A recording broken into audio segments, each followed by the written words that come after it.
Hello everyone, and today, as per request, we're going to be revisiting Buster Blader here just for a little bit of fun. I still think the way we have been playing it in general is going to be the most competitive way of doing so. I was experimenting with the adventure engine in relation to this deck, but it was rather clunky. It did work, but it wasn't as good as what I would like it. But what it did do is generate an appreciation for how the Rose Dragons would work with the deck as well. Now, am I saying that this version is better than the original version with the Tenyis and DPE? I believe it's a tight competition. I don't believe one version is better than the other. I believe they perform different rules. So if you wanted to basically run a comparison between this version and the other, you're absolutely more than free to do so. The advantages that this version brings to the table is that, one, it can somewhat more reliably and consistently go into the Baron de Fleur and Christian Hockey 5-racks. It doesn't take as good advantage of the Hockey 5-racks because it'll either usually go into Auroradon as the other one already does. However, if it does end up still on the field, for example, if it gets ashed or impermed, that's where we're playing Desert Locust so that you can still snipe a card from your opponent's hand basically and get some value out of the Hulk, even if it does get negated, which does happen quite a lot. Nobody wants you to be summoning that Jet Synchron from your deck, so it is what it is. Now, you can run a comparison between the two if you want. Largely the differences are small. You would basically replace the Rose Dragons with the DPE engine. And again, it's entirely personal preference, to be perfectly honest. I really am having a lot of fun with this version of it as well. I think it's very, very strong. We'll get into a more detailed profile and breakdown of why we're using specific cards towards the end. So if you like what you're seeing and you want to see anything more like it, do leave a comment down below and subscribe to the channel. It doesn't cost you anything and it really does help me out. And we do have quite a few videos on Buster Bladers prior to this, one of which will be in the corner of the video at the top. So if you want to run a comparison, we already have a version with DP up there. You can run and check them both out yourself, test them out, let me know which one you think was better. So basically, a rough summary, it is basically the Buster Lock with the ability to turbo synchro into several big synchro monsters. It's as simple as that. Very powerful, very consistent. So let's get into game number 1. Alright, getting into game number 1 here, we're already seeing right away from this hand the benefits of this version of the deck. We're going to special summon a Vishuda, the normal summon the Red Rose Dragon. This will allow us to go into Baron de Fleur, and it triggers the Red Rose Dragon's effect to summon the Rocks Rose Dragon, which will grab the Basil Rose Shoot. Now, the Basil Rose Shoot will summon the Red Rose Dragon from the graveyard and will allow us to link summon into Christian Hockey 5-racks. This was prior to us playing Desert Locust, and this is basically the tool that inspired us to play Desert Locust, because he had Veilered our Christian Hockey 5-racks. We attempted to use Baron de Fleur to stop the Veiler, but he impermed our Baron de Fleur. Not very much you can do about that, to be honest, but we did eat up 2 cards out of his hand. He's only got 3 cards left. We have an imperm, we have an ash, so it's not as if it was completely meaningless. We don't unfortunately get to summon out a monster, but that's okay. We still have some interruption and we ate up a good couple of cards out of his hand, so we're still looking good. Would have been better if we were playing Desert Locust, but here we are. What are you going to do about it? He summons out the Strategist and then goes into a Baron de Fleur of his own. So we're going to take 1200 damage as part of Longhorn's effect. Baron de Fleur is going to try and pop our face down, our impermanence. We decide to activate it to see if we can bait him into using his negate as well.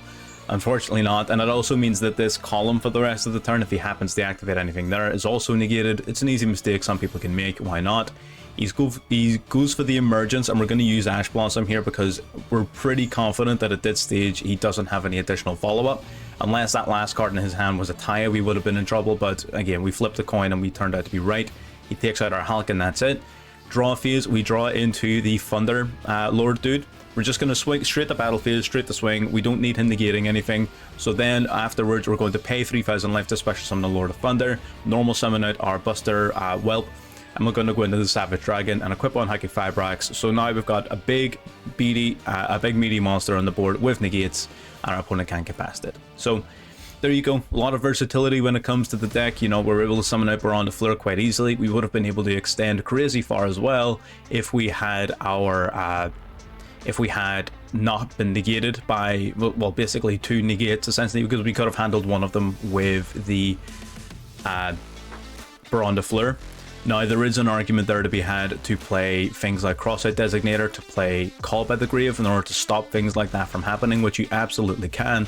However, in most cases, these plays in particular are just slowing down the rest of the deck. It's not as important you stop those as one might think, because you'll normally either A, have additional interruption in your hand to take you over, or B, you'll be able to set things like your prologue and such to go into your Buster Lock on the following turn anyway, so you'll not be missing out on very much in terms of advantage. The Rouge Dragons being dragons as well also adds a little bit more consistency to the prologue engine, because you don't need as consistently to have the whelp in the grave, so that's another factor to consider as well. But that's fine. Good game number 1 going against a decent deck, plenty of interaction on both sides. Let's get into game number 2.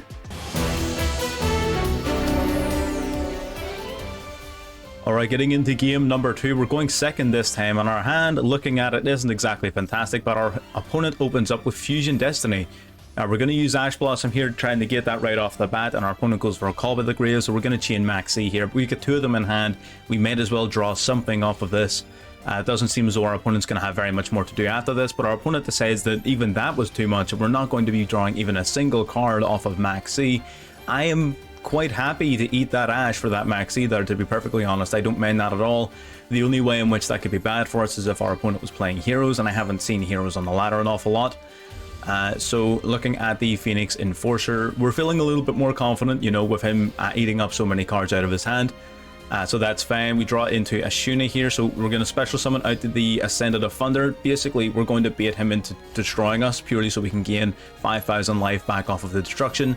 It would have been a lot smarter for him to simply not have done that and allowed his monster to be destroyed. So, I mean, you're just playing off of people's over-eagerness to act. We're not going to be playing the Ashuna or the other one from hand. This is an argument where you could say you might want to play the Galaxy Tomahawk, and that may be a card that gets added. We'll talk about that at the end. Our opponent's going to go for Rose Girl. Whenever basically it's drawn, you get special summon or something to that effect. Yeah, no, that's fine. So he's going to summon out the Predaplant, Darlington, whatever this says, but I haven't seen this card in a long time. This was part of an old Predaplant fusion engine that people used to run. He's going to summon out the artifact Dagda here. Dagda basically means that he can grab Scythe now, so he can, so he activates DPE and chains that his Dagda. That will set Scythe and then will allow him to pop both his DP and his Scythe. So that's fine. We have a really solid hand here after that second Maxi, so we're looking kind of nice, but we cannot use our extra deck this turn. Again, as many people know who followed this deck, that's not as much a problem as one would think. We don't immediately fold to the Scythe lock whatsoever. We are going to have to be a bit more careful. We'll special summon Ashuna out in attack mode, special summon the Ascendant of Thunder, normal summon our Rock Rose Dragon to grab the Basil Rose Shoot. Basically, we're just trying to clear out as much of his monsters as possible, get some damage across the board, otherwise we're not going to win this. We can't be allowing our opponent to have as many cards as he does, and then we're just going to go to end phase since we can't Synchro Summon. Now, during the draw phase, we're going to activate Destruction Sword Memories, discarding our Whelp, and we'll chain to that our Trap Trick. Now, a few wee things could happen here, basically, and we wanted to bait our opponent into doing something, basically something in particular.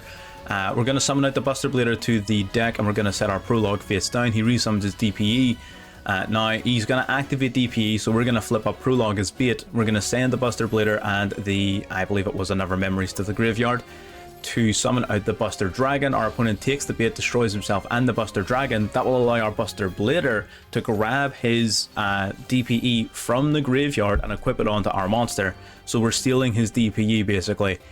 Now, our opponent unfortunately had Raigeki, so it doesn't matter how many of those plays we would have gone. We activate our prologue just as a knee-jerk reaction, but that doesn't actually help us here.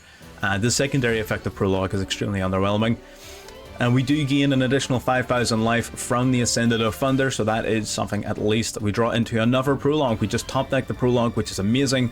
What we're going to do here is very, very simple. We're going to activate Basil Rose Shoot. We need to get him to negate us, or sorry, to trigger his DPE so he doesn't pop the face down. We use Rock Rose Dragon to search for the Red Rose. These two guys are going to go into Crystron Hulk. All we're looking to do is bait him into using his DPE so that it is not live during his draw phase, and he takes the bait, he destroys the Hulk, which suits us down to the ground. We'll go into Linkuriboh just for a bit of additional protection. And we get Nibiru, so I'm really glad I went into that additional Linkuriboh, because having that Nibiru token is amazing. We're going to end turn, and then during the draw phase, we completely ate up another Nibiru as well. It's great. We're going to send Memories and the Buster Blader from the deck to the graveyard. I believe we sent a... No, we didn't send Memories. We sent a Whelp. We did send Memories, yeah. So we're going to banish then the Buster Dragon and the Buster Blader to summon out Buster Blader to Dragon Destroyer Swordsman. Prolong will then summon Buster Dragon from the deck, changing his Nibiru to a Dragon and basically applying an active skill drain. We also have the ability to lock him out of the extra deck completely using the Whelp that was in the graveyard. So he's going to special summon out a monster here, and look for the mistake if you can see it. He's going to summon out Aroma Sephiri Angelica. He can't switch any of his monsters to attack position, and by banishing his Destiny Heroes from the graveyard, he reduced the reduction for my attack points went away. So now we've got 5,800 attack points on a piercing monster, 5,100 life points, and he's got 0 defense. I think we can all see where this is going. We swing into the Aroma Sephiri, and he is actually prepared. He has the Blessed Winds, discards the Laura to gain 1,000 life points, essentially 500 off the trap and 500 off its own effect. But we have a second Memories in the graveyard. Banish a Dragon, banish the Buster Blader, 4,800 attack and lethal. So that is game number 2 here. The Buster Lock coming out, destroying our opponent completely. There was a slight misplay earlier on, but just prior to the Raigeki play, but the Raigeki play actually meant that what we did ended up saving us. So you know what? We're gonna say it was on purpose. But no, 100%. Again, super powerful deck. Honestly, it's so much fun being able to just constantly combo, and because your plays don't rely on the same type of techniques that a lot of other decks in the current metagame rely on, it's not as common that you're going up against an opponent that knows how to counter you or has the resources to counter you. So, you know, things like Imperm, things like Effective Healer, things like that aren't generally as effective against you as they are against other decks, because most of your plays can come from back row cards. And there's not a lot of back row hate in the current metagame. That probably will be coming up soon once people get a little bit more comfortable with countering Flow Boundaries. They want to get rid of the field spell, they want to get rid of the trap cards, which is fine. So you may see back row hate climbing a little bit more, which is where this particular version of the deck might become a little bit more prevalent, because your Baron de Fleur, your Borreload Savage Dragons, things like that can protect you from said hate. So bearing that in mind, let's get into game number 3. Alright, getting into game number 3 here, we're going second, and looking at our hand, we're not looking great. We drew 2 of our bricks, sorry, but we do have at least some of the resources needed to go ahead. Our opponent's playing Evil Twins, which is going to see a bit of a rise. It's been performing very well in the metagame recently, so we're going to be revisiting it ourselves. He's going to summon out the Pink Twin from the deck. We stomp it with Ash Blossom, but he unfortunately had one in hand. He's going to summon out the Pink Evil Twin, which will resummon Blue Live Twin from the grave. Goes into the Blue Evil Twin, which will summon the Pink Evil Twin from the graveyard. Just that cyclical loop. Now what makes the deck better now is it has Evil Twins Trouble Sunny, so this is where the deck is changed now, and it has an additional boss monster that will be able to tribute itself to summon out both of the Evil Twins from the graveyard whenever he wants. So we'll summon out our Buster Whelp. We're going to search our deck for a card here. We would have searched for Prologue, but we do get hit with the Imperm.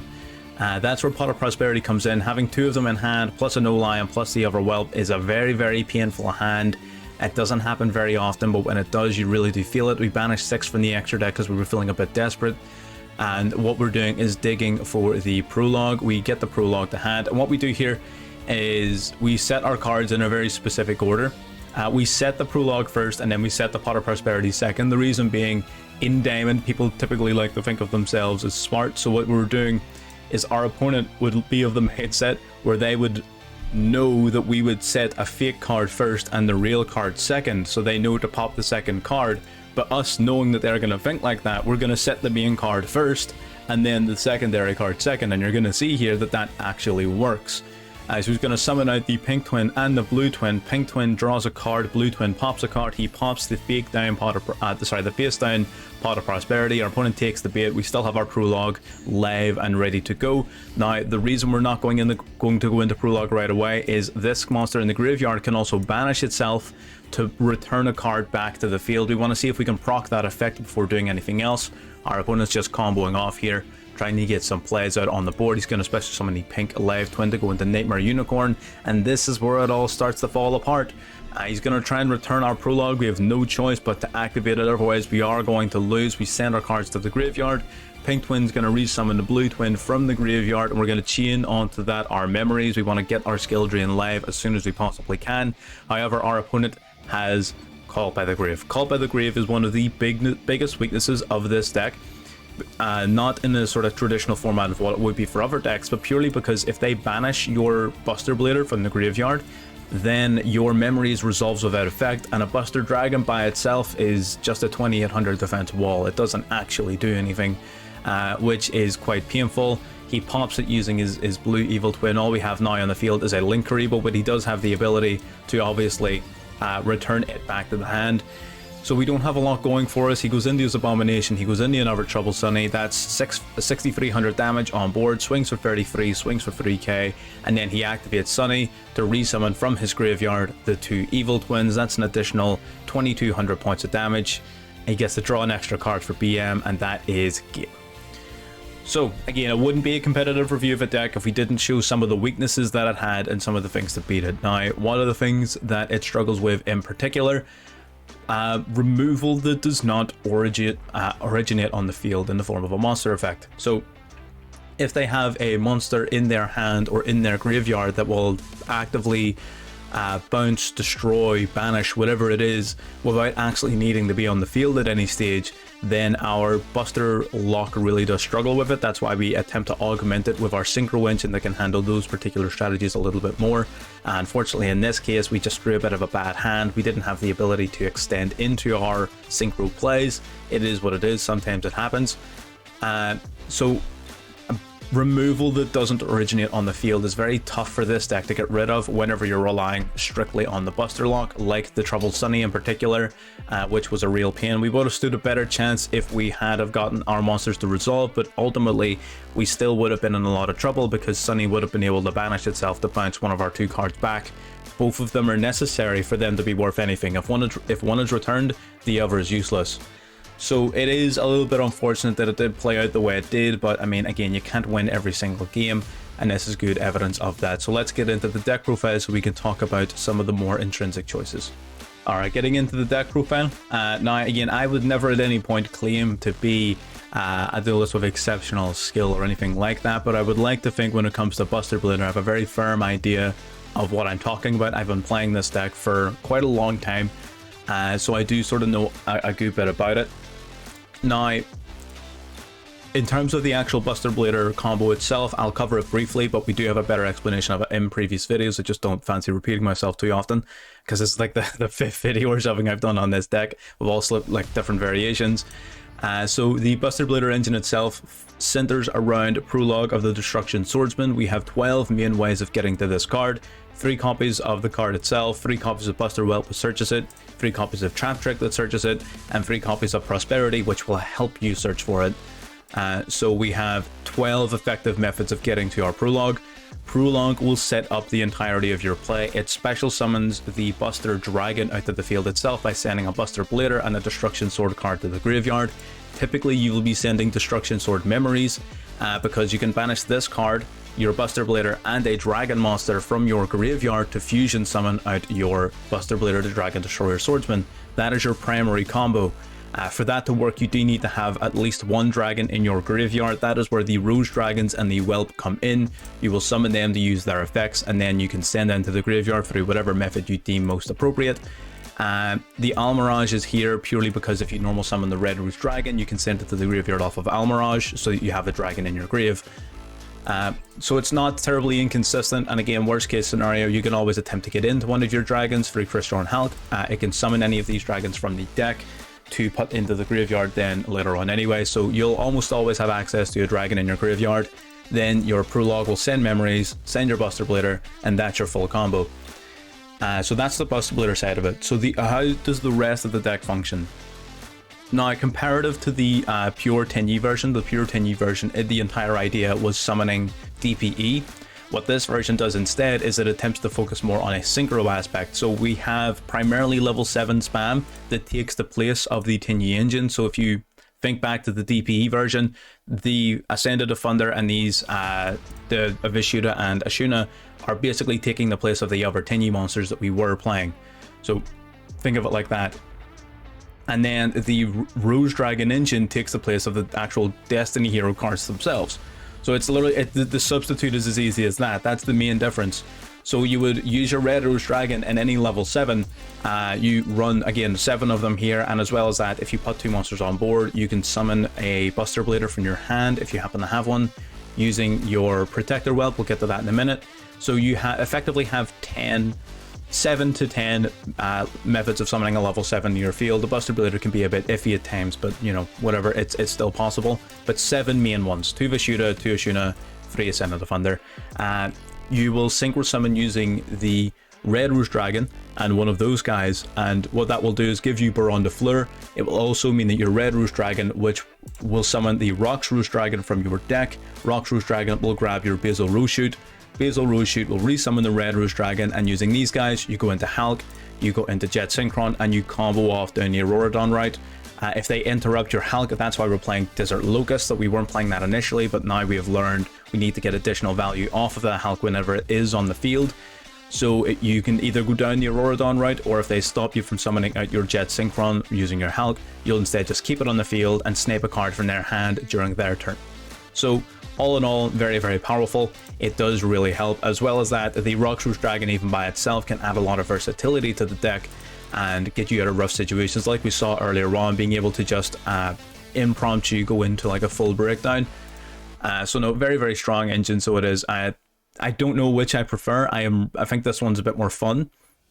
We're playing Cult by the Grave because we kept on getting hit by things like Ash and Veiler, things like that, which they get annoying, and this deck does have a bit more speed about it, so we wanted to limit the amount of interaction our opponent had as much as we possibly could. But it is really rather that simple. In terms of the rest of the cards, we have Jet Synchron to summon off of Hulk. We have Mecha Phantom Beast Olion to summon off of Aurora Dawn. They're just pure engine cards. We have the Ash, Maxi, Imperm, Cult by the Grave as our primary interruptions. Imperm is especially good because it can be searched off of Trap Trick, so that's another target for Trap Trick. That's pretty much it for the main deck. In terms of the extra deck, we of course have our Buster Lock. We've talked about Desert Locust, Borreload Savage Dragon to be summoned off of the Aurora Dawn combo. We have the Hot Red Dragon Archfiend. He's here because whenever you summon the Buster Dragon off of your prologue, it gets destroyed during the following end phase.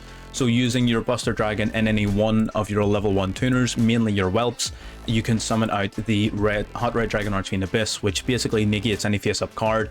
This is your primary method of dealing with Qing Ying, so it is, which we're also playing. The deck outside of this guy really does struggle to get rid of Qing Ying.